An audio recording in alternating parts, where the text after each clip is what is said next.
Welcome back to the Golden Turtle Awards. I'm your host with the most, the friend with a pen, the meet with a greet, the hose with a pose, the dapper who doesn't take a napper, the rock with a nasty block, the pain without the gain, the painter without a frame.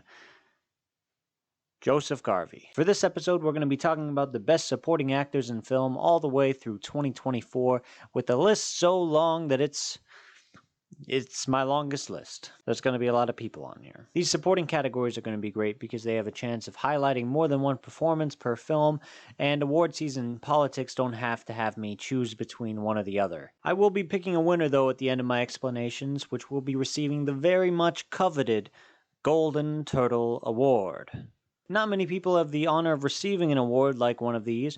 It's a very high distinction that I'm sure if someone knew they received it, they would squeal like a pig. Like I already alluded to previously, I won't be artificially narrowing down anyone on this list, or any of the lists during this award season. I will be nominating exactly who had a severe impact on me during the year. It could be as low as 3, it could be as high as 20. It just depends on how I'm feeling in any given year. I'll also be rating a performance between leading and supporting in the same way that the Oscars does, which is to say it has absolutely nothing to do with screen time. That being said, let's get on to the nominees. They'll be displayed in alphabetical order according to their last name. Joe Alwyn, The Brutalist. Taylor Swift's ex-boyfriend may soon be known as someone more than Taylor Swift's ex-boyfriend because his performance in The Brutalist was just remarkable. Not only was he tonally in perfect sync with the rest of the film, but he had a bitterness to him that struck me every time I saw him on the screen. He was able to balance being a threatening presence with a childlike insecurity, and I wouldn't be surprised if he came from wealth in real life because he nailed the child-given everything. He was despicable, like watching teeth grind into each other. In a good way. Yura Borisov, Honora. I mean, talk about a performance that just comes out of nowhere. What an incredible job this guy did with the role that he had. Borisov was incredibly likable. His comedic timing was impeccable, he never overdid it, and his straight face was utilized as a weapon. His chemistry with Mikey Madison was fantastic, something that's a credit to both actors. His ability to be genuine, though, is my favorite part of this performance. When it comes to his more dramatic stuff by the end of the film, I felt the real power of what his performance was building to. Austin Butler, Dune, Part 2. What a freak this guy is. Just an absolute freak. A freaky freak. If you've ever seen Austin Butler in interviews, you'll end up thinking to yourself, who the hell is this guy? But I'll tell you what, I love freaks. There's nothing better than a freak, and Denis Villeneuve understood that about him perfectly. This man completely elevated the character he portrayed in the book and made him rich with aura and personality. I couldn't take my eyes off him.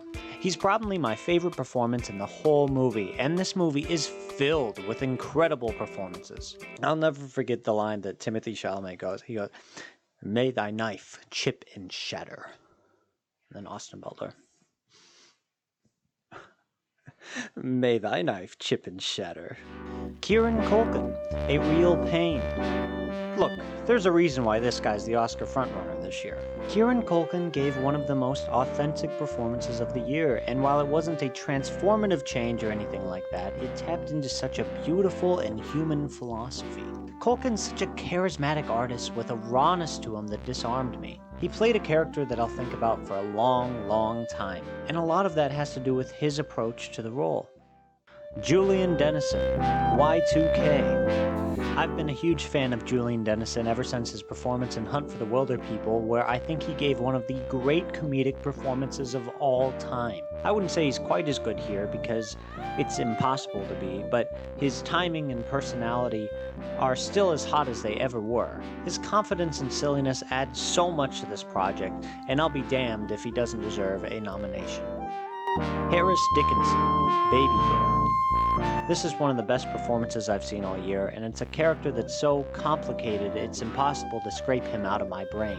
Dickinson was sexy, naive, confident, off-putting, all-knowing, mysterious, in your face. He had so much to balance on his shoulders, and his ability to do all of these things at the same time made him a magic act that you just have to see to believe. He's an archetype of a quote-unquote normal character that feels so much larger than life. I can see why Nicole Kidman was so obsessed with him. Mark Edelstein, Honora. The other supporting performance in Honora is just as interesting, even though these two characters couldn't be anything remotely close to the same. Edelstein has such a goofy charisma, a lovable stupidity that I couldn't stop watching. He was able to tap into a very Gen Z kind of spoiled, like a naturalistic brain rot that tickled me. His charisma just oozed off the screen, and like many characters in the Sean Baker movie, he completely took me by surprise. Mike faced challengers. I love talking about challengers, and I will find any and every opportunity to do so. Feist is great at every age of this story. He's one of those actors that can just squeeze into anything. I just looked it up, and he's 33 years old. That is so much older than I thought. And good for him. He can probably play 20 until he's 40. Also, this is gonna sound weird, but I love the tone of his voice. I just like that, nasally kind of tone. Eduardo Franco, Y2K. Franco is a revelation. I will shout it from the mountaintops. He may not have had the most dramatically surgical performance, but I'll tell you that nobody gave me a better laugh per joke ratio this year than he did. He's just fucking funny, and I think that comedy in general deserves better recognition than what it gets. We're not gonna get funny movies if we don't recognize performances that make us laugh. I get that it's hard to recognize comedy though, because comedians are probably the most likely to recognize how stupid awards are. Chris Hemsworth, Furiosa. He's batshit insane, finally the true Australian we always wanted him to be. His flair was easily the best part of this film, and the energy he brought was such a breath of fresh air compared to the Marvel crap we've seen from him over the past couple of years. Boyd Holbrook, a complete unknown.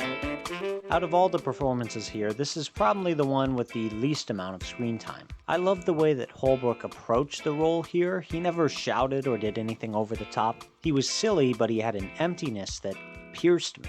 The way he talked to Dylan as if they both understood the hell of fame is something I'll take with me for a while. John Earl Jelks, exhibiting forgiveness. John Earl Jelks, on the other hand, had plenty of dramatic stuff to work with, which he nailed in just about every scene he was in.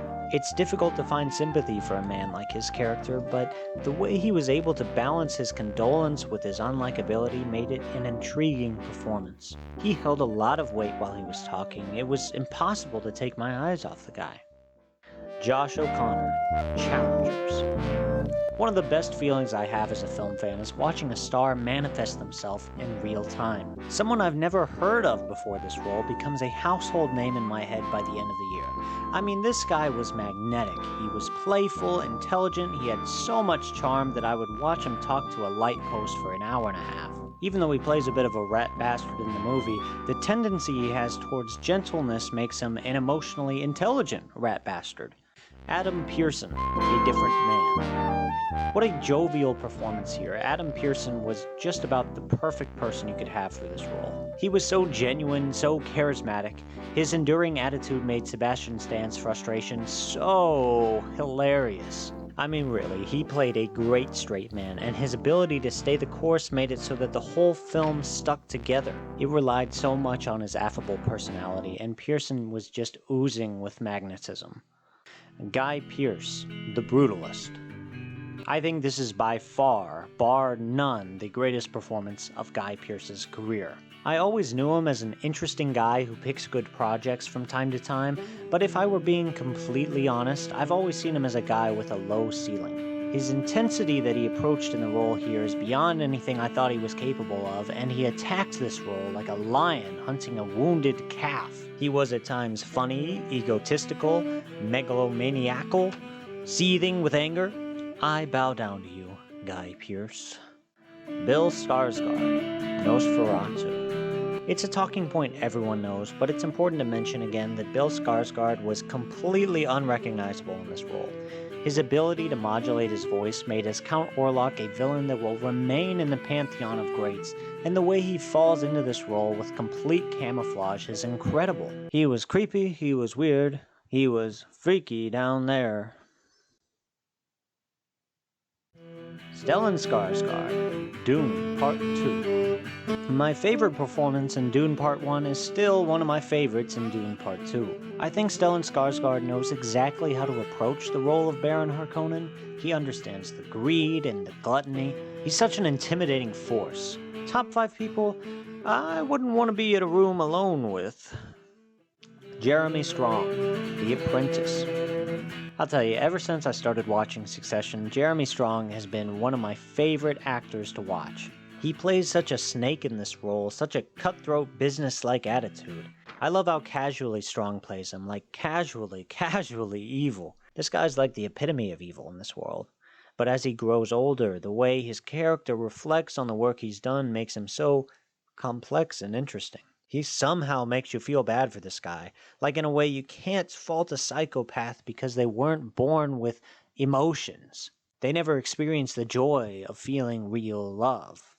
All of these performers are just delicious. But there can only be one winner. A winner who has proven themselves to be excellent, magnetic, thoughtful, and audacious. Which one of these gentlemen possess that fine quality? Well, for me, it would have to be...